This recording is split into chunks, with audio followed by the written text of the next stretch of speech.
Siamo alla corsa più importante della giornata perché è il TQQ e andiamo a leggere subito il campo dei partenti mentre la macchina ha già raccolto i tanti concorrenti. Prima fila per Feeling Forever con 2 Flamenco Atri, 3 Frullino, 4 Francadaghi, 5 Etigar, 6 Falcon Baldone. In seconda linea abbiamo Fackelfin, Firestar, BFC con il numero 8, con 9 Eastwood V, con 10 Folpec, con l'11 First Lady Plus, col 12 M Stella. Terza fila per il numero 13 Fanny d'Oltruia, Frankie Junior, Falco dell'Est e col numero 16 a chiudere tutto Enhaus. I cavalli sono già allineati, la macchina ha già preso velocità, sta per chiudere le ali, così succede. È velocissima Francadaghi che prova a mettersi davanti, resiste Frullino che prova a difendere la corda, ma è più veloce Francadaghi, quindi Francesco Virzì si mette davanti al gruppo, davanti a Frullino, partito in maniera assolutamente molto importante, ma è già presente a destra Folpec che sicuramente proverà a mettere pressione all'attuale leader, a Francadaghi. 14,6 per i primi 200 metri,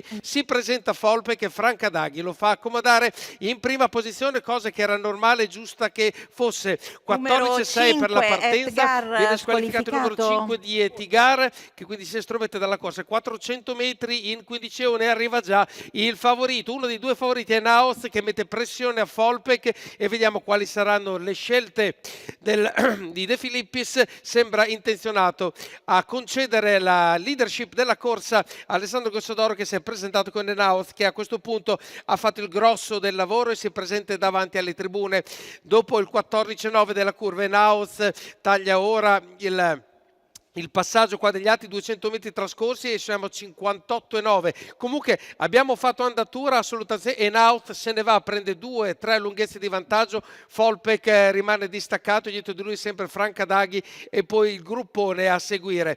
Quindi altro parziale chilometro in 1:13,4 per Alessandro Gocciadoro che se ne sta dando a gambe. La distanza diventa sempre maggiore di questo miglio. Enaut non vuole sentire ragioni, se ne va e arriva agli ultimi 400 metri. 14,3 davanti alle scuderie. Il gruppone sta diventando quasi una roba in forma e tanti sono che stanno arrivando. Prova a difendere la sua posizione Francadaghi mentre Naos è in un'altra dimensione. 14,7 per la curva, entra in retta d'arrivo quando gli altri devono ancora chiuderla. Francadaghi del gruppone di quelli che seguono e Naos deve solo vedere arrivare il palo che arriva in questo momento. Vince Naos per la seconda posizione davanti a tutti. C'è il 3, sembra il 3 che davanti al numero 7, ma lo voglio rivedere perché onestamente è stato un arrivo a ventaglio in 4-5 cavalli e Naus in una sua dimensione propria vince assolutamente in maniera indiscutibile questa TQQ della giornata, il premio Mauro Bertocchi.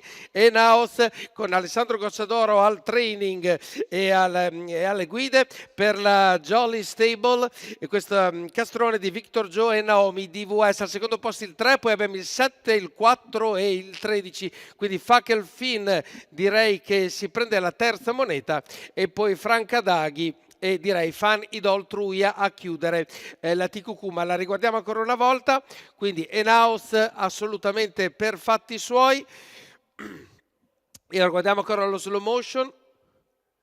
Sì, direi di confermare i numeri che vi ho detto. Quindi si chiude così la giornata qua all'Arcoveggio con la TQQ dominata da Enaus e noi vi aspettiamo domani sempre qui all'Ippodromo Arcoveggio per un'altra bellissima giornata di corse al trotto.